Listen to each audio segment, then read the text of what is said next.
എനിക്ക് ചില ആളുകളോടൊക്കെ വല്ലാത്ത ദേഷ്യവും കുശുമ്പും അസൂയയും ഒക്കെ തോന്നിയിട്ടുണ്ട് കേട്ടോ. ആരോടാന്നല്ലേ, ഈ മധുരം തീരെ ഇഷ്ടമല്ല എന്ന് പറയുന്ന ആൾക്കാരുടെ അടുത്തും മധുരം പൂർണ്ണമായിട്ട് ഒഴിവാക്കിയിട്ടുള്ള ആൾക്കാരൊക്കെ ഇല്ലേ, അവരോടൊക്കെ എനിക്ക് സത്യം പറഞ്ഞാൽ നല്ല അസൂയയും കുശുമ്പും തോന്നാറുണ്ട്. ഇതെങ്ങനെയാണ് പറ്റണേന്ന്. നന്നായിട്ട് മധുരം ഇഷ്ടമുള്ള ഒരാളായതുകൊണ്ട് തന്നെ കുറച്ച് മധുരെങ്കിലും കഴിക്കാണ്ട് ഒരു ദിവസം പോലും എൻ്റെ മുന്നോട്ട് പോവില്ല കേട്ടോ. ഒന്നും പറ്റിയില്ലെങ്കിൽ ഞാൻ 2 ഈത്തപ്പഴമെങ്കിലും എടുത്ത് കഴിക്കും.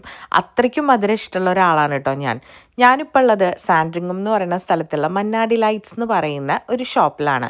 ഇവിടെ നല്ല യമ്മി ആയിട്ടുള്ള സ്വീറ്റ്സിൻ്റെ ഒരുപാട് ഡെസേർട്ട്സ് ഉണ്ട് കേട്ടോ. ഒരു പ്രൊമോഷൻ്റെ ഭാഗമായിട്ടാണ് ഞാനിവിടെ വന്നത്. 10ാം ക്ലാസ് പരീക്ഷയ്ക്കും കൂടി ഞാൻ ഇത്രയും ശ്രദ്ധയോട് കൂടിയിട്ട് എഴുതിയിട്ടില്ല തോന്നുന്നുണ്ട്. അതേമാതിരിയാണ് കേട്ടോ ഞാൻ ഓരോ സാധനങ്ങളും ഇവിടെ നോക്കിയിട്ട് സെലക്ട് ചെയ്യുന്നത്. സാധാരണ കടകളിലൊക്കെ പോയി കഴിഞ്ഞാൽ ഫോട്ടോയിൽ കൊടുക്കണ ഒരു സാധനവും കയ്യിൽ കിട്ടുമ്പോൾ വേറൊരു സാധനമാവുമല്ലോ. ഏതാണ്ട് നമ്മൾ മീഷോന്ന് സാധനങ്ങൾ വാങ്ങിക്കണ പോലെയൊക്കെ. പക്ഷേ മന്നാടി ലൈറ്റ്സിൻ്റെ ഒരു പ്രത്യേകത, ഇവിടെ ഈ ഒരു സാധനത്തിൽ കൊടുത്തിട്ടുള്ള ഫോട്ടോയിലുള്ള അതേപോലെയാണ് കേട്ടോ സാധനം നമ്മുടെ കയ്യിലെത്തുമ്പോഴും. അതേമാതിരി എനിക്ക് ഈ ഒരു കടയിൽ വന്നിട്ട് ഏറ്റവും കൂടുതൽ ഇഷ്ടമായ കാര്യം എന്താ വെച്ചാൽ, ഡയറ്റ് എടുക്കണവർക്കും ഡയബറ്റിക് ആയിട്ടുള്ള ആളുകൾക്കൊക്കെ വലിയ കുറ്റബോധമൊന്നും ഇല്ലാണ്ട് ഇവിടുത്തെ സ്വീറ്റ്സ് കഴിക്കാൻ പറ്റും. എനിക്ക് മധുരം ഒരുപാട് ഇഷ്ടമാണെങ്കിലും ചില സ്ഥലത്തു നിന്നൊക്കെ എന്തെങ്കിലും കഴിച്ചാൽ അവസാനം കുറച്ച് അച്ചാർ കിട്ടിയിരുന്നെങ്കിൽ മത്തൊന്ന് മാറ്റായിരുന്നു എന്ന് തോന്നാറുണ്ട്. പക്ഷെ ഇവിടെ വന്നിട്ട് കഴിച്ച സാധനങ്ങൾക്കൊക്കെ ഭയങ്കര സട്ടിലായിട്ടുള്ള മധുരം മാത്രമേ ഉള്ളൂ കേട്ടോ.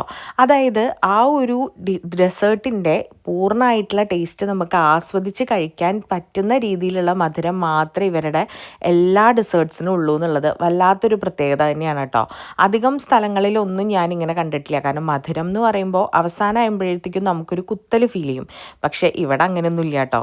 ഇതൊക്കെ കാണുമ്പോഴും കഴിക്കുമ്പോഴൊക്കെ എനിക്ക് ഓർമ്മ വരുന്നത് നമ്മുടെയൊക്കെ ഒരു കുട്ടിക്കാലമാണ് കേട്ടോ. ബേസിക്കലി 90s കിഡ്സിൻ്റെ ഒരു കുട്ടിക്കാലം.